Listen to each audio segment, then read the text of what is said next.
The city of Columbus spent nearly $1 million of your money to make sure workers are actually working. Yeah. 2,500 city trucks have GPS trackers to document speed, routes, and travel times. Well, ABC6 Waste Watch investigator Brooks Jarosz is on Waste Watch tonight and set out to check what the system caught and what it didn't. Brooks? Well, that system has been installed in most city trucks for at least 1 year, and we spent months digging through records just like these, and these are actually cases of employees not following the rules. But even with the GPS, we caught workers who appeared to be killing time day after day. Okay, I'll see you when you come back. Okay. It's another day of work, a routine for Columbus City employees, one that depends on efficiency. Integrity really comes into play. Because wired in below is this small black box installed in more than 2,500 city trucks. It does a very good job of tracking vehicles. These GPS trackers cost roughly $200 each, plus $30 for the monthly subscription fee. Managers like David Hupp can zero in on speed, idling, and travel time. Money well spent? Very well spent. When we first got aware that the systems were going to be put in the trucks, there was a lot of questions that arose. ABC6 investigators poured through the paperwork, hundreds of GPS documents generated from city vehicles in the departments of public utilities and public service. We found in one case an employee was in such a hurry, the GPS showed he was traveling at more than 80 miles per hour along East Broad Street in a 50-mile-per-hour zone. In another case, we uncovered documents showing in a 35 zone, a driver was caught speeding along Smoky Row Road, going 60+ miles per hour. And several other cases, the GPS exposes employees taking long lunches or running errands. The city says it's a supervisor's responsibility to track, watch, and hold employees accountable. All workers, according to these case files, were either counseled or suspended. As long as you're doing the right thing no matter what, all the time, you shouldn't have anything to worry about. Chris Thornton knows taking out the trash means having safety and efficiency top of mind. This is where we took a tip about your money being wasted. But a tip to our Waste Watch investigative tip line brought us here to this East Side city lot along Fairwood Avenue. ABC6 investigators discovered some workers have found an apparent workaround. Day one, we see this Recreation and Parks guy sitting in his truck in the back of the lot. Within minutes, it appears he's lighting up and blowing smoke. Is smoking allowed in city trucks? No. 5 minutes later, we see him waving to his buddies, who also park in the back of the lot and sit. We showed the video to the director of Recreation and Parks. Is that acceptable behavior? No, that's not acceptable behavior. The supervisors can't be everywhere. A half hour passes, and we catch this worker still smoking. It looks like these guys are still goofing off. After nearly an hour, both trucks take off back to the garage. I'm not condoning sitting for an hour in a truck, but I'd want to understand what was going on that day before I say what the issue was. Day two of our investigation, we find the workers actually working, but not for long. They pack up and we see this guy back in his spot, smoking, sitting, and pouring out his coffee. Columbus City workers usually get 2 short 15-minute breaks and a half hour for lunch. But our cameras captured this worker apparently milking the clock 3 days in a row for nearly an hour. You can put all the policies and procedures in place you want. Somebody will find out a way to get around it. They'll get caught eventually. By day 3, ABC6 investigators caught the eye of some lounging employees. First, spotting one of our cameras, then getting out of the truck, looking, thinking, waving, and then taking our camera. Records obtained by ABC6 investigators show the majority of city workers are doing their jobs, and the city's investment is paying off. And I think it's a tool. I think it helps. Everybody's pretty much became accustomed to them, and it's kind of second nature. This system, managers say, is forcing increased awareness, less accidents, less speeding, and holding employees accountable. But Big Brother isn't everywhere, leaving some responsibility and trust up to the workers on the street. Now, I know what a lot of people are thinking. What happened to that camera? Sure. I have the evidence right here. We did get it back. We had to confront those employees, tell them we were working on an investigation, and we were able to get this camera back, and that's some of the video you saw here tonight. Wow. Seeing you're working some extra hours, I thought maybe you were working off a camera.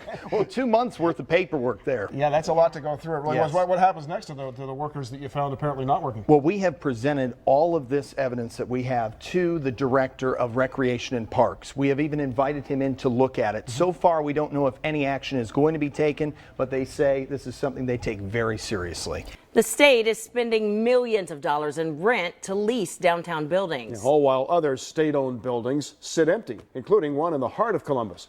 Tonight, ABC6 investigator Brooks Jarosz is on Waste Watch. Brooks?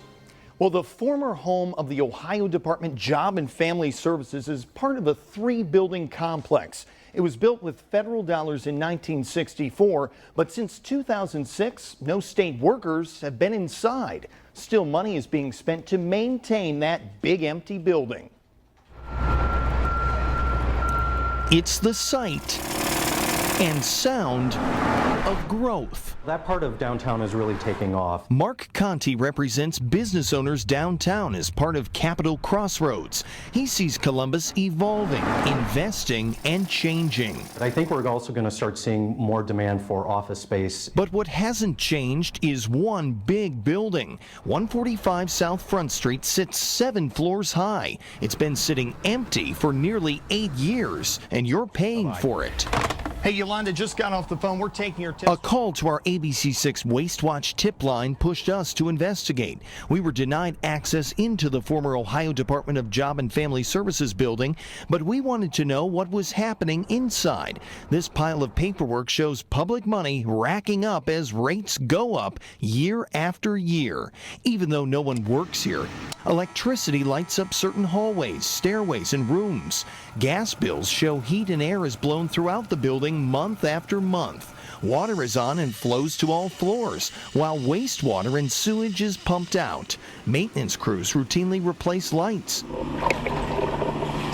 mop floors, and tend to the building regularly, even with no one working here. They could have found creative ways to use that building. Brian Rothenberg is with liberal nonprofit Progress Ohio. In his mind, it is absolutely government waste. Records show window washing, landscaping, elevator repair, all bills adding up. We question the Ohio Department of Job and Family Services. A spokesperson wouldn't say why the decision was made to move out, but in an email said it would cost more than $20 million to renovate this building. As we dug deeper, we discovered ODJFS employees have consolidated and space is being leased on East 5th Avenue instead. Rent costs at least $212,000 per month. Over the past 8 years, that number adds up to the same amount to renovate this place. If I've got a building and it's sitting empty and I'm leasing or renting from somebody else, I'm going to move those people into that empty building. Documents show renovations began and hundreds of thousands of dollars was spent to remove asbestos in 2007 and 2008.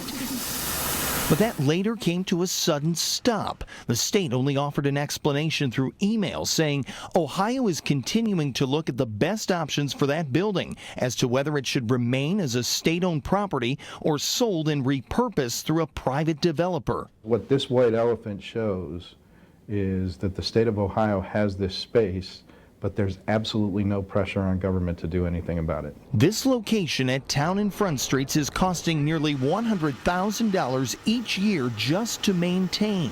I think that's going to be a key corner long term. Already nearly $1 million has been spent on this building, and so far no future plan is in place.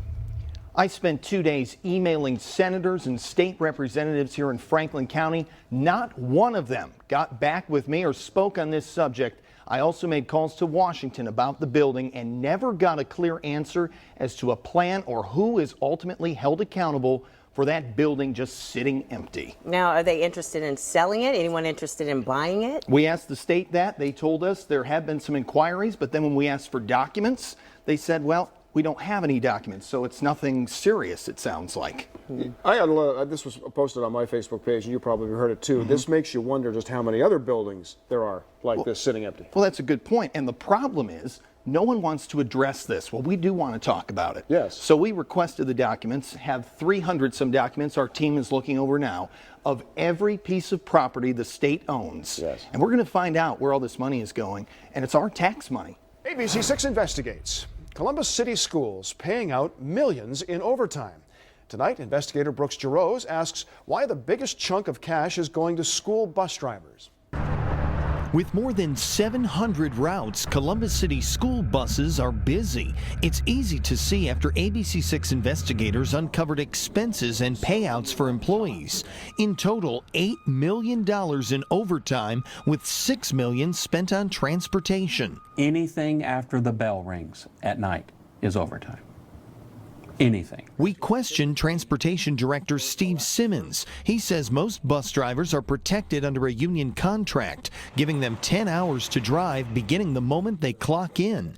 Even if they aren't on the road, anything after 10 hours is overtime. Just that alone, they could make 4 or 5 hours of overtime every day, just making sure our students were home and school safely and on time. Is that normal?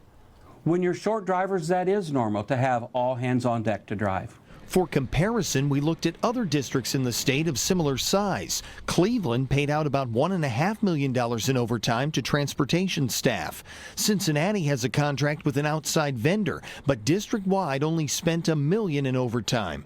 Columbus spent nearly $6 million just on transportation overtime. That's definitely a red flag. We showed our findings to Stephen Dyer, who works for think tank Innovation Ohio and specializes in education policy. A bus driver typically makes $30,000, just a little more than the national average. Still, he doesn't like what he sees. The concern is not that bus drivers are making a bunch of money. The concern is, why is so much of that money coming from overtime? $6 million in overtime. Is that a lot to you? $1 of overtime is a lot to me. But again, contractually, we have to do that for our drivers. Simmons calls last year an exception since the district added hundreds of new routes and needed to hire 300 new bus drivers. Don't forget, this whole thing is about safety.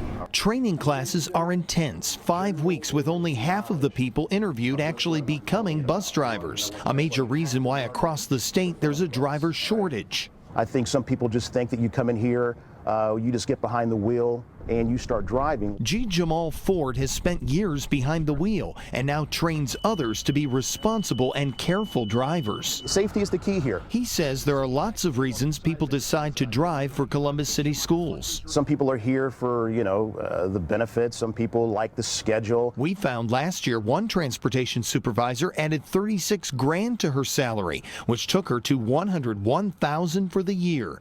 And nearly 50 other drivers or supervisors made more than $15,000 in overtime. That would tell me that there are some efficiency issues that might need to be addressed. The district says an outside bus company became too expensive. It wants to save $2 million a year by doing the driving. Still, the total budget for transportation is $55 million. We constantly look at reducing our routes, which saves money to the district. Because if transportation can save money, that means we can drive those funds back into the classroom, which helps educate the students. Are you confident that has already happened? We work on that on a daily basis here. I am very confident of that.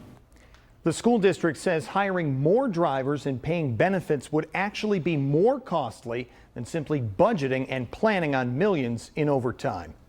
Big money, bonuses, and perks are common among major college coaches. But also joining in the $1 Million Club are more and more athletic directors. Investigator Brooks Jarosz is on Waste Watch. Brooks? Well, it's all in the fine print. A base salary is only the beginning and sometimes only half of what an athletic director will make in 1 year. And the better athletes perform, the bigger the bonus.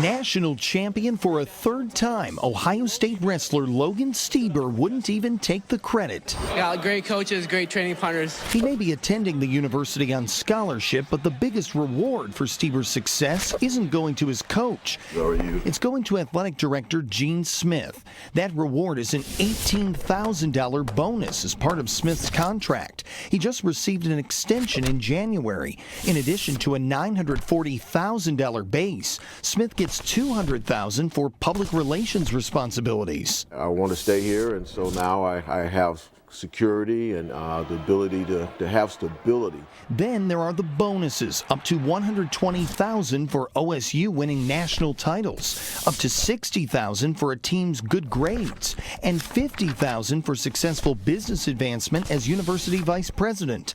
Add it all up, and his salary nears $1.5 million. More of the profits, if you use that term, from athletics ought to go to provide general institutional support for the universities, or, may I dare say so, lower tuition for the students. Economics expert Richard Vedder teaches at Ohio University. He wrote a book explaining why he thinks college costs so much. Once he learned Gene Smith would earn a big bonus for Stieber's success. It's selfishness, it's exploitation. Ohio State responded saying this is a common clause in contracts for athletic directors across the NCAA. Also, the athletic department is self-funded and provides $30 million back to the university yearly. For comparison, we requested athletic director contracts from several Big Ten schools. With potential bonuses figured in, OSU's AD tops out the list. The state up north isn't too far behind. With base and bonuses, David Brandon could get $1.1 million. That's just behind Nebraska's AD with a possible $1.18 million.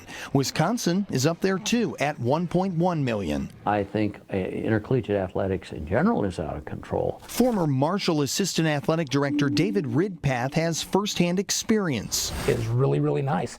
And it's intoxicating. You can get caught up in that. Ridpath's had the perks like country club memberships and university-provided cars, but his downfall was witnessing ethics violations and academic fraud within the NCAA. He's now made it his mission to preserve the integrity in collegiate athletics and protect the athletes. I think that they are pawns in a game here that they don't have control over. Ridpath's research and experience suggests college athletes are undersold while athletic directors receive seven-figure salaries. I do think the fact that we have an uncompensated, at least by salary, an uncompensated labor force in the players, there's really nothing to control those salaries at this point in time. OSU said in a statement, Gene Smith provides leadership for 36 varsity sport programs with over 1,200 student athletes. His contract was approved by the Board of Trustees, and the practice is an industry standard and driven by the market value.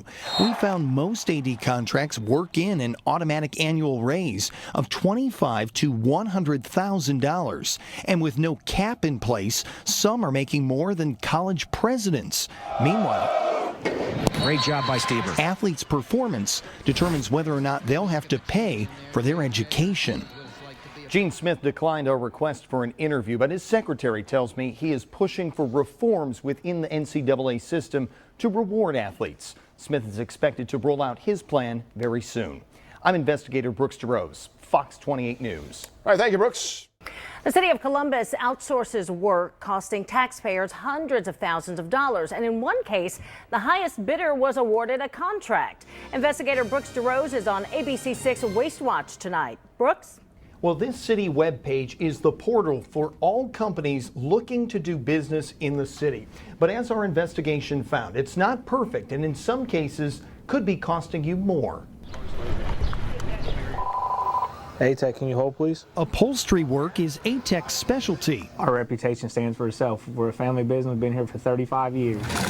Repairing thousands of seats and interiors, including city vehicles, which is why the company bid again on the city upholstery contract for 2014.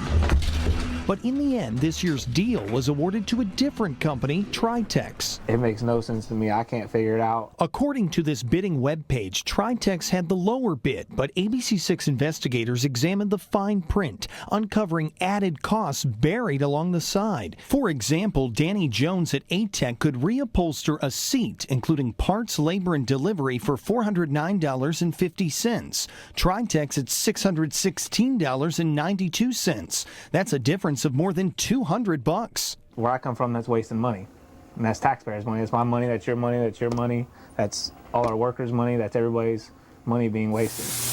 After ATEC contacted our WasteWatch investigative tip line, we started digging for answers and questioned the city. We thought at the time of award that we did award it to the very best, lowest bidder. Dave Bush is the Deputy Director of Finance and says after reviewing the contract, the city made the call to cancel it. For that, we apologize. We know we need to do it right. We acknowledge the fact that there was an error made in our evaluation of the first bid that led to the contract, and we're starting over. That means back to bidding for both companies and a chance to get up to $20,000 in work from the city. The city says thousands of contracts are put out for bid every year and several hundred are for fleet maintenance. However, city officials are working to reduce the number of contracts to save more money in the future. Live in the newsroom, I'm investigator Brooks Jarosz, ABC6 News. Outside, this is all black mold. The wooden posts and spindles, It's not consistent with the rest of the spindles. that line the front of this home on Dover Street It's already warping. give Robin Watkins a headache. This is not very safe. She wanted her mother to have her independence back at home, so she turned to the Franklin County Office on Aging for help. This was a gift to us from the taxpayers, basically. They were approved for a new ADA-compliant wheelchair ramp through the home repair program. But what they got isn't at all what they expected. They say it's steep, shoddy, and unsafe. This is no different than us having the steps that we were challenged with before. For the ramp to be to code, the incline can't be greater than 1 inch for every foot. But at 2 feet, this concrete ramp is 3.5 inches steep, and at 3 feet, it's 5.5 inches. That's nearly double what it should be. The upper wooden ramp is off too. At 3 feet, the incline is nearly 4 inches. It should be 3. And the width of the handrails bows to 34 3/4, when code says it should be a minimum of 3 feet. If this is the kind of work being done, where's our money going? Susan Willis is with Disability Rights Ohio. We asked her to look at the ramp that the county says passed inspection and is up to code. I say it does not pass anybody's code in terms of an accessible route from her home to the ground. The Franklin County Office on Aging responded to ABC6 investigators in a statement saying, "We did our best to meet the requests of the property owner, and we include in our agreements language indicating that we do not guarantee that all work initially specified can be completed." Being accountable means that our tax dollars are being used efficiently. Already, the original contractor submitted this payment request for more than $5,000 for the ramp work, while the county says the payment hasn't been processed. After we got on the case, the county and a new contractor showed up at the home to take some measurements. As soon as Henry and I discuss some things, I'll give you a call. And since then, we've learned from Watkins that this ramp will now have to be torn down and rebuilt, so it's safe for her mother to leave on her own. Call him Ace. World War I pilot Eddie Rickenbacker started his journey to hometown hero at his childhood house along Livingston Avenue. The building's still standing. It's still structurally sound. Showing its age, surrounded by trash and weeds, it's one of 3 National Historic Landmarks in Columbus. More than $500,000 was sunk into restoring this place and the surrounding properties. Still, it sits slowly deteriorating. Something needs to happen with this site. Mike Aaron is the executive director of Rickenbacker Woods Technology Project. He's pushing to reinstate the nonprofit that went belly up in 2009. Aaron wants to see a museum, resource center, and place of innovation and history. We want to see this campus become an active attraction for neighborhood residents. But that's going to take more money. The damage, wear, and tear is already taking a toll. It's a good intention with bad results. It simply is a waste of taxpayer money. Taxpayers like Sonny Cervoni asked Fox 28 investigators to find out what happened with hundreds of thousands of dollars. In 1998, City Council approved spending $42,000 to buy the property. The state forked over thousands more in grants, $149,000 for buying up nearby properties, including this boarded-up place and this fenced-in lot, $96,000 in consultant fees, $280,000 to renovate the Rickenbacker house and the home next door. The roof, chimney, windows, doors, and porch were all fixed up to fit the turn-of-the-century look, like $30,000 to match the color and paint the main home. And look at it now as the investment is peeling away. It's just not the impression we want people to have of Columbus. Is it worth it? Well, I think it's a national landmark, so I think one can argue we really don't have a choice. City officials say the location and preservation costs were critical to keep the property on the list as a national landmark. Since 2001, Columbus has spent $35,000 mowing grass, cleaning up trash, securing and maintaining the properties. Nothing has been done to the inside, and boards cover the windows. But Mike Aaron is hoping this place has a brighter and better future. Why not rebuild it as the neighborhood around it becomes rebuilt and alive again? You can't look at the Rickenbacker site in a vacuum.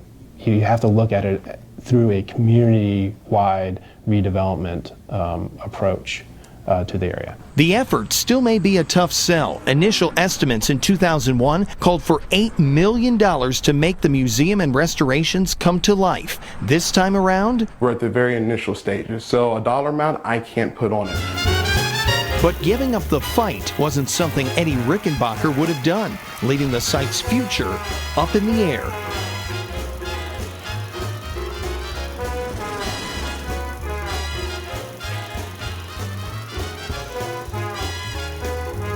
ABC 6 is on Waste Watch as hundreds of street signs are being scrapped and replaced. It's costing taxpayers millions across the state and the nation. Investigator Brooks Jarosz has a look at the street sign switch in Columbus. Take a look at this street sign. Now, look at that one. They may say the same thing, but the Federal Highway Administration says the one up there is actually better and may increase reaction time. But is it worth the cost? The history is spelled out above the door. People want that sort of classic old school haircut. At Longview Barbershop, they tell you what to do and what not to do. One of my favorites here is the leave the shop, lose your spot sign. They're everywhere the eye can see. We get asked about that one a lot, and people think we climbed up a pole and unbolted it. This one was damaged and replaced. But one call to our ABC6 Waste Watch investigative tip line questioned why the city was scrapping some signs. In the end, the whole purpose is to try to make it as safe as possible for motorists, pedestrians, and bicyclists. The new difference is in the font, size, and casing, now upper and lower case. The details are in this federal manual for uniform traffic devices. It's why a stop sign is this shape and this color. That manual is signaling change to street signs, and we're seeing it all over Columbus, including here on High Street. The more detailed an object is, the more likely we are to pay attention to it. Seeing clearly is Dr. David Webster's specialty. He's helped hundreds focus to recognize and react to things faster on the road. I can't say anybody's ever complained about a particular road sign or the way a sign looks or anything like that. Despite that, we found the city of Columbus is spending $530 for every pole getting new signs. They're starting with intersections undergoing construction or those signs ready for retirement. Is that easier to see? You know, studies would say it is. I mean, it's a percentage better. It's not twofold better. If the signs are working fine and I've never had trouble navigating the city, then why waste the money to replace the signs? Right now, only 30% of signs in the city are up to code. But when we asked, the city couldn't tell us the total number of signs and the total cost of the overhaul. That's life. There are requirements that cities and states and counties have to receive federal funds. So you have uniform signs, you have uniform signals. The Federal Highway Administration made the change to upper and lowercase 5 years ago. A spokesperson told us a group of professionals and experts recommended the street sign switch for safety, and Dr. Webster agrees. Things are changing enough that your brain may be able to pick those certain clues out and tell you what they are sooner. The initial uppercase letter will have to be at least 6 inches, lowercase letters anywhere from 4.5 to 6 inches tall, and also a more reflective sign surface. Add it up and it will cost taxpayers in cities like Columbus millions to change to the new style.